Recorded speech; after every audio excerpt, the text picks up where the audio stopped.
Hello everyone, welcome to सबकी पाठशाला। आज की क्लास में हम क्लास 9th साइंस के इंपॉर्टेंट क्वेश्चन से सारे लेने वाले हैं। जैसे कि आपका मिड टर्म का एग्जाम है साइंस का, संस्कृत के बाद, तो साइंस के जितने भी इंपॉर्टेंट क्वेश्चंस बनते हैं वो हम इस वीडियो में देखने वाले हैं। ठीक है, आप इनको अच्छे से करो, बहुत बढ़िया से, क्योंकि इंपॉर्टेंट क्वेश्चन से रिपीट होते हैं एग्जाम में जनरली। ठीक है, अब जैसे कि आपको पता है कि आपके बायो, फिजिक्स, केमिस्ट्री सारा मिला करके लगभग जो है आपके 6.5 चैप्टर्स आ रहे हैं। ठीक है, यानी कि चैप्टर 1 आ रहा है आपका, एक चैप्टर 2 आ रहा है, चैप्टर 5 है सेल और टिश्यू है, इसके अलावा मोशन है, law of motion and gravity का हाफ पार्ट है। ठीक है, तो ये सारा आपका सिलेबस है। अब इन्हीं में जो जो क्वेश्चंस मोस्ट इंपॉर्टेंट बनते हैं वो हम एक एक करके देखने वाले हैं। चलो स्टार्ट करते हैं। चैप्टर 1 में जो मोस्ट इंपॉर्टेंट क्वेश्चन बनते हैं वो है आपके, सबसे पहले आपको तीनों स्टेट्स पता होने चाहिए मैटर के। ठीक है, इसके अलावा मेल्टिंग पॉइंट, बॉइलिंग पॉइंट आपको पता होना चाहिए क्या होता है। ठीक है, डेफिनेशन, और इसके अलावा जो बनता है आपका basic physical characteristics of matter क्या होता है, ये क्वेश्चन इंपॉर्टेंट है। Why solid carbon dioxide is called dry ice. ठीक है, ये भी इंपॉर्टेंट है आपका।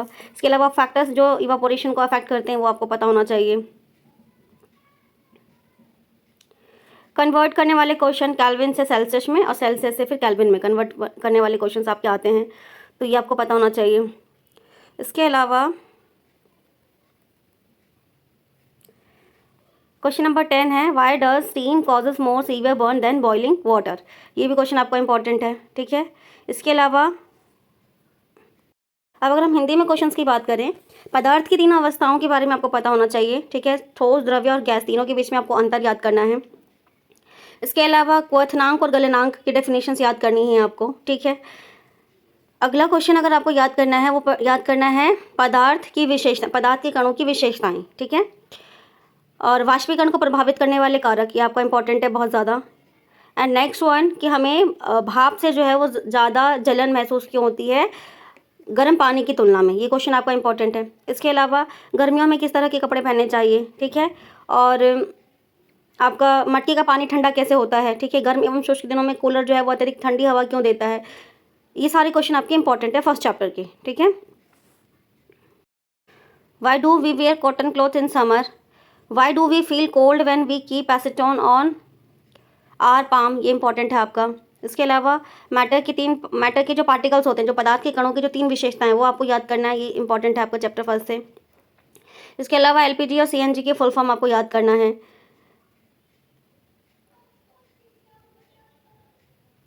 सॉलिड, लिक्विड, गैस, तीनों में डिफरेंस आपको याद करना है। ठीक है, और हॉट और ड्राई डेज में जो कूलर है वो ठंडी हवा क्यों देता है, ये वाला क्वेश्चन आपको याद करना है। और एक और क्वेश्चन जो आपका मोस्ट इंपॉर्टेंट बनता है कि जब पदार्थ की अवस्था बदलती है तो तापमान स्थिर क्यों रहता है। ठीक है, यानी कि जब मैटर का जो स्टेट कन्वर्ट होता है तो उसके दौरान why the temperature is constant, ये आपका क्वेश्चन इंपॉर्टेंट है। ठीक है, तो यहाँ से आपके चैप्टर 1 के सारे लगभग मोस्ट इंपॉर्टेंट क्वेश्चन मैंने आपको बता दिए हैं, आपको ये याद कर लेने हैं। अब अगर चैप्टर 2 में एक मोस्ट इंपॉर्टेंट क्वेश्चन हम देखें, सबसे पहले तो जितने भी चैप्टर्स हैं उनमें जितने भी डिफरेंसेस हैं यानी अंतर है वो आपको अच्छे से याद करना है। ठीक है, तो चैप्टर 2 में 2 डिफरेंस है आपके, फिजिकल और केमिकल चेंज के बीच में, यानी कि भौतिक परिवर्तन और रासायनिक परिवर्तन के बीच में अंतर आपको याद करना है। और दूसरा क्वेश्चन मिक्सचर और कंपाउंड, यानी कि मिक्सचर और यौगिक के बीच में अंतर आपको याद करना है। ये दोनों ही मोस्ट इंपॉर्टेंट है। इसके अलावा चैप्टर 2 की अगर हम बात करें, हेट्रोजीनियस और होमोजीनियस मिक्सचर का डिफरेंस आपको याद कर लेना है, यानी समांगी मिक्सचर और विसमांगी मिक्सचर का क्वेश्चन आपको अच्छे से याद कर लेना है। इसके अलावा सॉल्यूशन, कोलाइडल और सस्पेंशन के बीच में डिफरेंस आपको याद कर लेना है, यानी विलियन, कोलाइडल और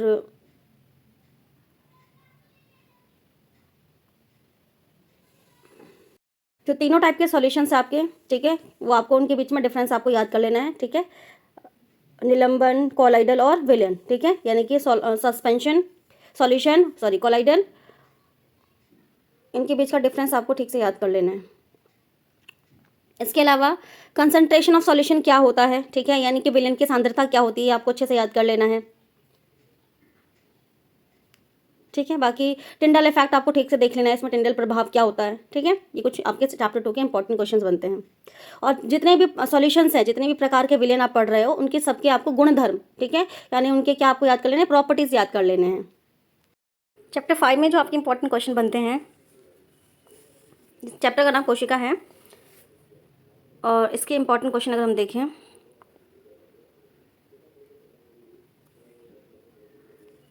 सबसे पहले अगर हम सारे डिफरेंसेस की बात करें तो इसमें 3 डिफरेंस बनते हैं आपके। RER और SER में डिफरेंस एक तो, ठीक है। दूसरा प्लांट सेल और एनिमल सेल में डिफरेंस, यानी कि पादप कोशिका और जंतु कोशिका के बीच में अंतर। और तीसरा क्वेश्चन आपका बनता है प्रोकैरियोटिक और यूकैरियोटिक के बीच में डिफरेंस। ये तीनों आपके इंपॉर्टेंट है, ठीक है। इसके अलावा अगर हम बात करें ATP की फुल फॉर्म, DNA की फुल फॉर्म और RNA की फुल फॉर्म आपको ठीक से याद कर लेना है। इसके अलावा which organ of the cell is known as power house of the cell, ठीक है। यानी कोशिका के किस अंग को जो है बिजली घर के नाम से जाना जाता है, ठीक है। लाइसोसोम को सुसाइड बैग्स क्यों कहते हैं, ये आपको याद करना है एक तो, ठीक है। इसके अलावा जितने भी ऑर्गेनल्स हैं उन सब के बारे में आपको अच्छे से पढ़ लेना है, ठीक है। MCQ भी बन सकता है और अलग से क्वेश्चन भी आपसे पूछे जा सकते हैं, ठीक है। इसके अलावा जैसे आपका हो गया डिफरेंस बिटवीन डिफ्यूजन और ऑस्मोसिस, यानी विसरण और परासरण के बीच में अंतर आपको याद करना है।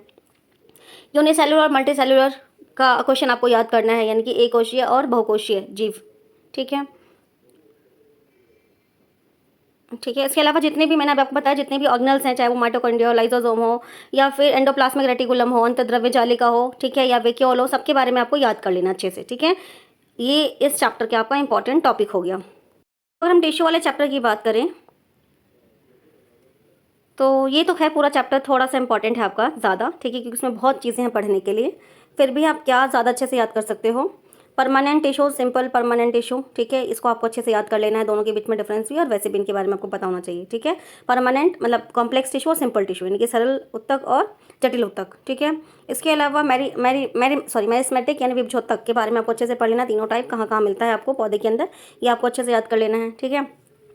इसके अलावा क्या चीज़ इंपॉर्टेंट हो, जो एनिमल टिश्यू का जो टॉपिक है आपका, जिसमें आपका कनेक्टिव टिश्यू भी है, ठीक है, नर्वस टिश्यू भी है। तो नर्वस टिश्यू तो आपको बहुत इंपॉर्टेंट, उसका डायग्राम भी इंपॉर्टेंट है और वो क्वेश्चन वैसे भी इंपॉर्टेंट है, उसका फंक्शन, उसका डायग्राम आपको अच्छे से याद कर लेना है, ठीक है।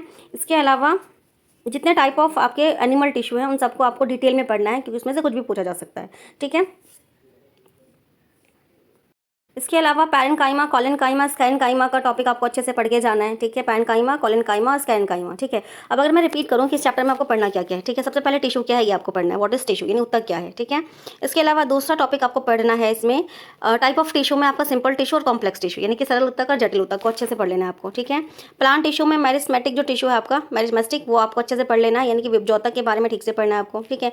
एनिमल टिश्यू के जितने भी टॉपिक्स हैं आपके वो अच्छे से पढ़ लेने हैं आपको, ठीक है। चाहे कनेक्टिव हो आपका, चाहे नर्वस टिश्यू हो, सारी चीज़ें आपको ठीक से। और जो मोस्ट इंपॉर्टेंट आपका पेपर में पूछा जाता है वो कार्डियक टिश्यू का पूछा जाता है, ठीक है, यानी हृदय उत्तक, सॉरी हृदय पेशी उत्तक जिसे हम बोलते हैं वो, ठीक है। इसके फंक्शन 3 आपको याद करके जाने अच्छे से। इसके अलावा पैरेन्काइमा, कॉलेनकाइमा और स्कैरेन्काइमा, ठीक है, इनके बारे में आपको अच्छे से याद कर लेना है। तो अगर हम मोशन वाले चैप्टर की बात करें, चैप्टर नंबर 7 गति, बहुत ही इंपॉर्टेंट चैप्टर है, ठीक है। गति के प्रकार आपको सारे ठीक से पढ़ लेने हैं, ठीक है। इसके अलावा यूनिफॉर्म मोशन और नॉन यूनिफॉर्म मोशन के बीच में डिफरेंस याद करके जाना है आपको, यानी कि यूनिफॉर्म मोशन और नॉन यूनिफॉर्म मोशन, यानी समान गति और असमान गति, ठीक है, ये आपको ठीक से पढ़ के जाना है। इसके अलावा कन्वर्ट करना आना चाहिए आपको, इस तरह के क्वेश्चन जैसे किलोमीटर पर आवर में देखा उसे मीटर पर सेकंड में कन्वर्ट करने के लिए पूछा जा सकता है आपसे, ठीक है। या फिर मीटर पर सेकंड में से किलोमीटर पर सेकंड में आपको चेंज करने के लिए बोला जा सकता है, ठीक है।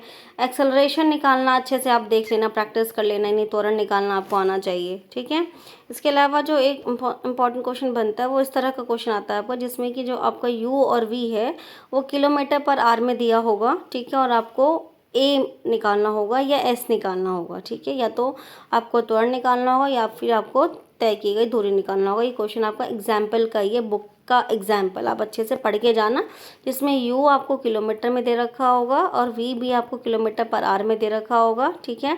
टाइम दिया होगा और आपको A निकालना हो सकता है और S निकालना हो सकता है। इस तरह का क्वेश्चन पेपर में जनरली आता है, ठीक है। ये देखो यहाँ पे दिया हुआ भी है इस तरह क्वेश्चन, ठीक है, ये वाला क्वेश्चन, ठीक है, ये इंपॉर्टेंट है आपका। इसके अलावा ये साइकिलिस्ट वाला क्वेश्चन भी आपका इंपॉर्टेंट है, ठीक है, इस तरह का क्वेश्चन पेपर में पूछा जाता है। इसके अलावा इस तरह का आपको ग्राफ दे देंगे, ठीक है, और आपसे पूछा जाएगा कि किस टाइप का ग्राफ है, ये आपसे पूछा जाएगा, ठीक है। इसके अलावा इसी ग्राफ में आपको एक तो डिस्टेंस एंड टाइम का भी पूछा जा सकता है और एक एक्सेलरेशन का भी पूछा जा सकता है, यानी त्वरण का भी पूछा जा सकता है। अब अगर हम लॉ के बारे में बात करें, लॉ ऑफ मोशन, तो तीनों लॉ ऑफ मोशन आपको ठीक से याद कर लेना है, गति का प्रथम नियम, गति का द्वितीय नियम, गति का तृतीय नियम, ठीक है। तीनों आपको ठीक से याद कर लेना है। इसके अलावा आपको जो याद करना है वो याद करना है मोमेंटम, ठीक है, यानी संवेग क्या होता है, ठीक है। उसकी ऐसा यूनिट याद करके जाना है, उसकी डेफिनेशन याद करके जाना है, ठीक है, ठीक से याद कर लेना है आपको। इसके अलावा जितने भी आप लॉ पढ़ोगे, चाहे फर्स्ट लॉ ऑफ मोशन हो चाहे थर्ड लॉ ऑफ मोशन हो, उनके एप्लीकेशंस आपको अच्छे से पढ़ के जाने हैं, ठीक है, क्योंकि मैंने क्लासरूम में कराया हुआ है, ठीक है, वो आपको ठीक से पढ़ के जाना है। इसके अलावा आपको फोर्स निकालना आना चाहिए कि फोर्स कैसे निकालते हैं, M × में A, जिसमें आपको मास भी दिया होगा और A भी दिया होगा और आपको फोर्स निकालना होगा, ठीक है। जितने भी आप चीज़ें पढ़ रहे हैं उनके ऐसा यूनिट्स आप अच्छे से याद कर लेना, चाहे वो स्पीड हो, टाइम हो, ठीक है, या फिर मोशन हो, चाहे एक्सेलरेशन हो, चाहे मोमेंटम हो आपका, ठीक है, ये चाहे फोर्स हो, इन सब की जितनी भी ऐसा यूनिट बनती है वो सब आपको ठीक से याद करके जाना है। लास्ट चैप्टर बचा है आधा, जो आ रहा है आपका ग्रेविटी, ठीक है, ग्रेविटेशनल फोर्स, ठीक है। तो यूनिवर्सल लॉ ऑफ ग्रेविटी आपको याद करके जाना है, यानी गुरुत्वाकर्षण का सार्वत्रिक नियम क्या होता है, ठीक है। ये क्वेश्चन आपका इंपॉर्टेंट है। ये जो चीज़ इस चैप्टर में इंपॉर्टेंट है वो आपका इंपॉर्टेंट है इंपॉर्टेंस ऑफ यूनिवर्सल लॉ, ठीक है, ये आपको याद करके जाना है। Relationship between Newton's third law and the Newton's law of gravity, ये आपको याद करके जाना है ठीक से। फ्री फॉल क्या होता है, मुक्त पतन क्या होता है, ये आपको ठीक से याद करके जाना है। ये क्वेश्चन इंपॉर्टेंट है, पेपर में आता ही है लगभग, ठीक है। अलावा एक जो क्वेश्चन आपका इंपॉर्टेंट है वो है difference between small G and capital G, ठीक है, यानी gravitational constant and gravitational acceleration के बीच में डिफरेंस आपसे पूछा जाता है पेपर में। इसके अलावा जो आपका एक इंपॉर्टेंट है difference between mass and weight, ये वाला क्वेश्चन आपका इंपॉर्टेंट है, यानी भार और द्रव्यमान के बीच में अंतर, ठीक है, ये आपका इंपॉर्टेंट है। इसके अलावा एक क्वेश्चन जो इंपॉर्टेंट है वो ये है कि अगर कोई भी ऑब्जेक्ट अर्थ पे है तो उसका वेट क्या होगा, और कोई भी ऑब्जेक्ट जो मून पर है तो उसका वेट क्या होगा, ये क्वेश्चन आपका इंपॉर्टेंट है, ठीक है। यहाँ पर आपके साइंस के सारे इंपॉर्टेंट टॉपिक्स मैंने आपको बता दिया है, इनको डिटेल में आपको पढ़ लेना है अच्छे से, ताकि अगर क्वेश्चन घुमा कर भी आए तो आप उसको ईजिली हैंडल कर पाओ, उसको सॉल्व कर पाओ, उसको आंसर कर पाओ, ठीक है। बाकी all the best for your science examination. Thank you for watching.